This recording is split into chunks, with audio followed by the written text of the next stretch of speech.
रामचरितमानस में गोस्वामी जी कहते हैं, कबहु ककरी करुणा नर देही।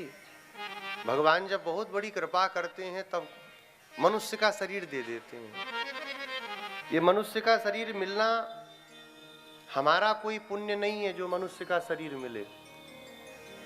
84 लाख योनियों में कहीं सुअर कुत्ता बिल्ली बने, कहीं भटक रहे थे, तब कौन सा ऐसा सत्कर्म किया कि भगवान मनुष्य बनाए?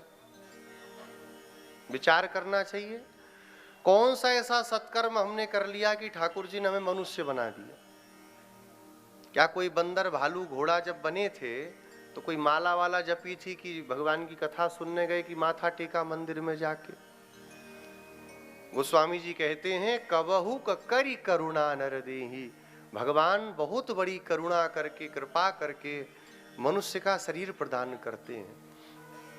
भगवान भी सोचते होंगे कि ममैवांशो जीवलोके, ये मेरा अंश है, संसार में कष्ट पा रहा है, तो इसका उद्धार करने के लिए एक बार तो इसको मौका देना चाहिए। और बिना कुछ किए भगवान भी कृपा नहीं करते। कुछ करके बहुत विचित्र बात है, समझदार लोग समझेंगे इस बात को। कुछ करके भगवान की कृपा को प्राप्त नहीं किया जा सकता। कुछ करके भगवान की कृपा को प्राप्त नहीं कर सकते, और बिना कुछ किए भी भगवान की कृपा प्राप्त नहीं हो सकती। दोनों विचित्र बात है। उपनिषद कहता है, भगवती श्रुति कहती हैं, नायमात्मा प्रवचनेन लभ्यो न मेधया न बहुना श्रुतेन। बहुत सुनने से, बहुत प्रवचन कर लेने से, बहुत जप तप कर लेने से ये परमात्मा प्रसन्न होने वाले नहीं हैं।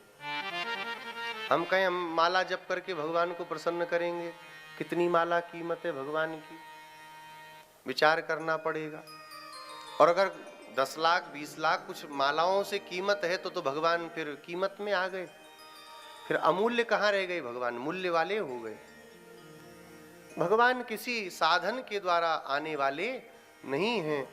भगवान अपनी कृपा से स्वयं साधन बनकर के प्राप्त हो जाएं, अपनी कृपा को ही साधन बना लें तो भगवान प्राप्त हो सकते हैं, अन्यथा कोई दूसरा मार्ग नहीं।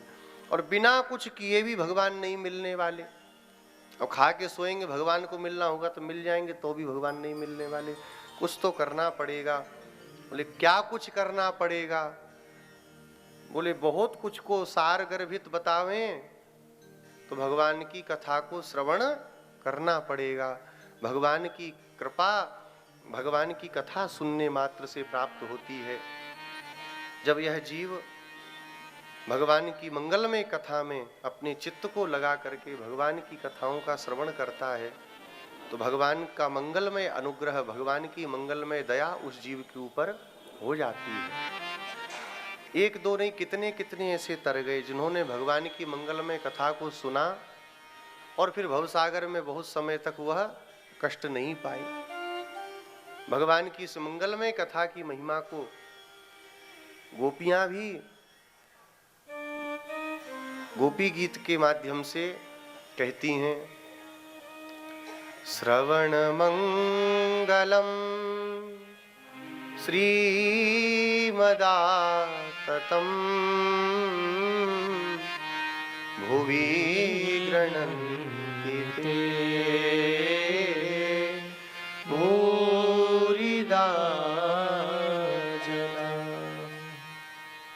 तव कथामृतं तप्तजीवनम् कविभिरीडितम्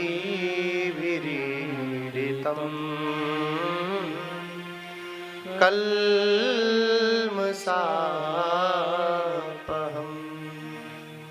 आपका यह कथामृत, भगवान अंतर ध्यान हुए तो भगवान से गोपियां प्रार्थना करने लगी तो भगवान बोले मर जाओ, जी कैसे रही हो, हमारे वियोग में जी नहीं सकती।